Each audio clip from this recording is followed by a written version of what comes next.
Okay, so you want to own a car wash, buy a small lot, install a conveyor and some brushes, charge people $20 to get their car clean. Low staff, low complexity, steady local demand. It sounds like one of the simplest small businesses in America. Here's the strange part. Private equity firms have poured billions of dollars into this exact business over the last 5 years. Wall Street money, the same kind that buys hospital chains and data centers, chasing conveyor belt car washes and strip malls. One single investment in June 2024 valued a regional car wash chain highly enough that a private equity firm paid $850 million just for a minority stake. Not the whole company, a slice of it, for a business where the actual product is soap and water.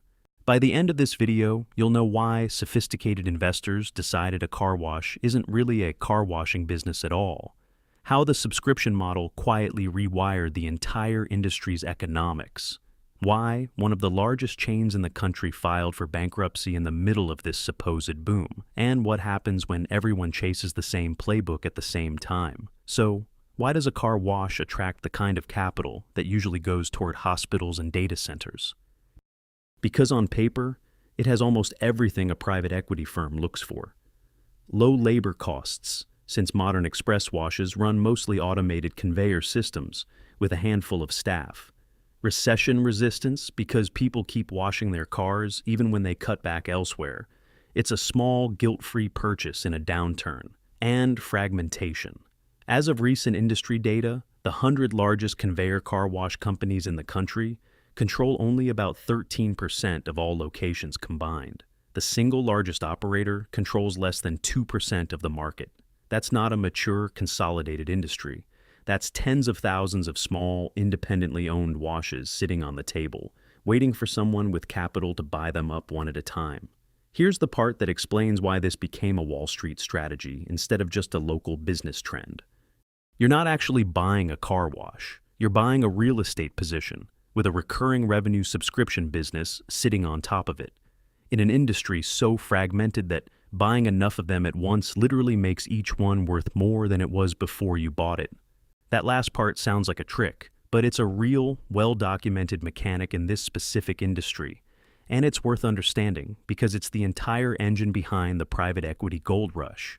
A single, standalone car wash typically sells for around 6 times its annual earnings.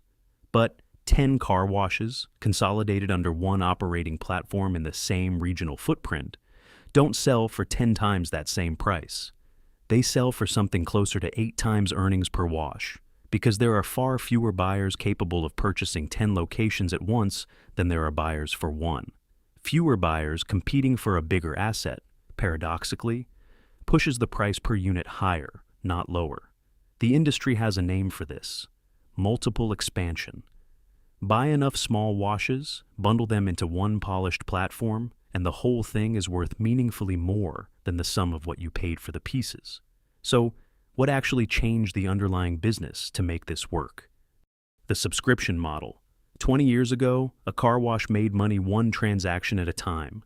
You drove up, paid, got washed, left, and the business had no idea if you'd ever come back.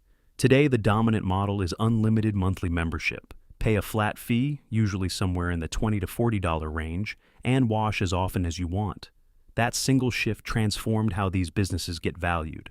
A wash with high membership penetration isn't selling one-off transactions anymore. It's selling a subscription, recurring, predictable revenue that shows up whether or not the customer actually drives through that month.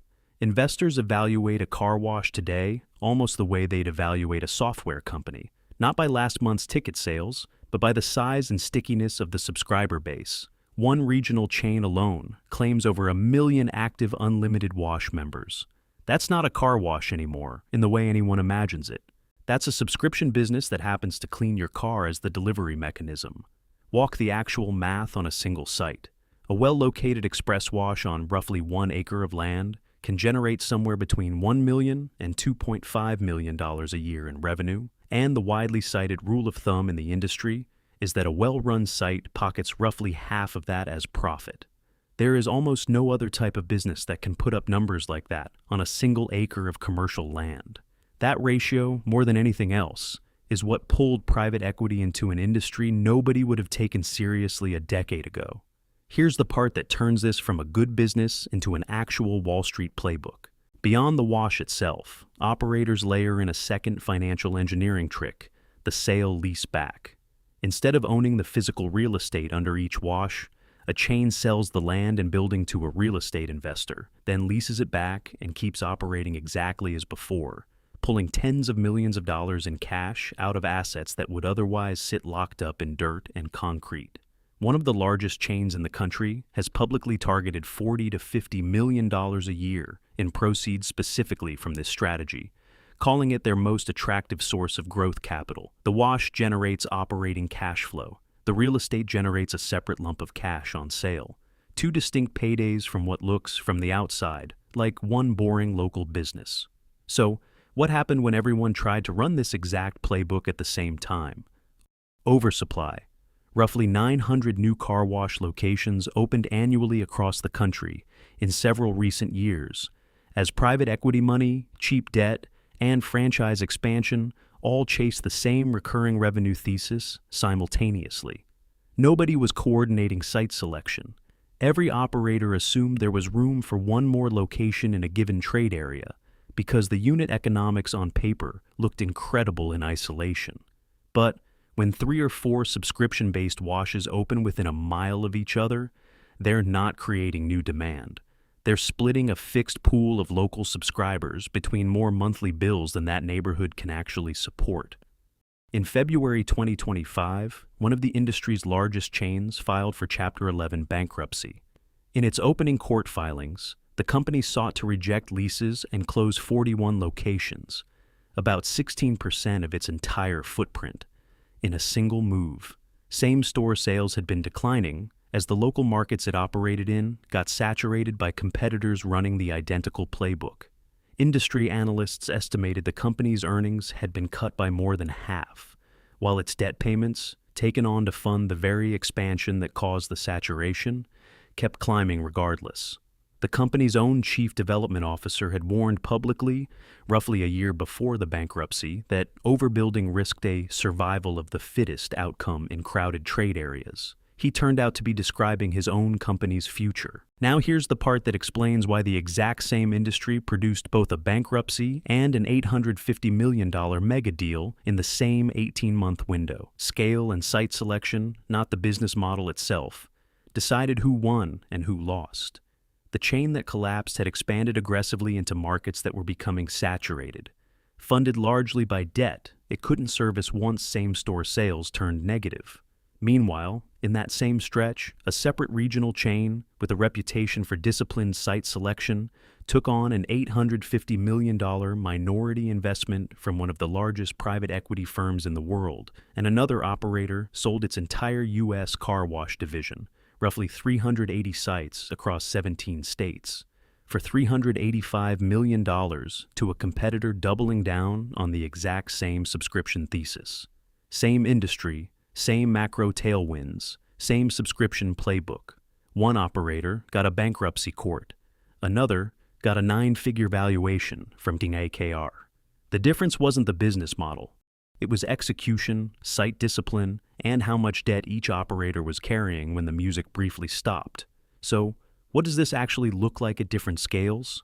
A single independent car wash operator, the kind running 1 or 2 locations without institutional backing, lives entirely off local execution.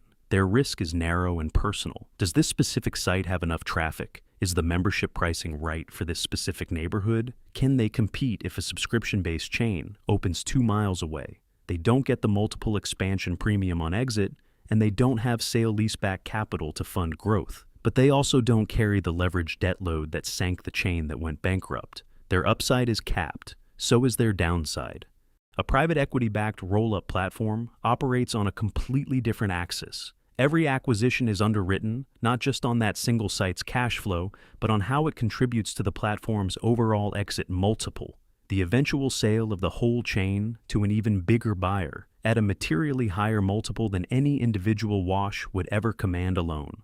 That's a powerful wealth creation engine when site selection and debt levels are disciplined. But it's also a machine that rewards aggressive expansion right up until the moment a market gets oversaturated, at which point the same leverage that accelerated growth accelerates the collapse just as fast, as the industry's February 2025 bankruptcy filing demonstrated in real time. So, if you do decide to own a car wash, understand what you're actually buying.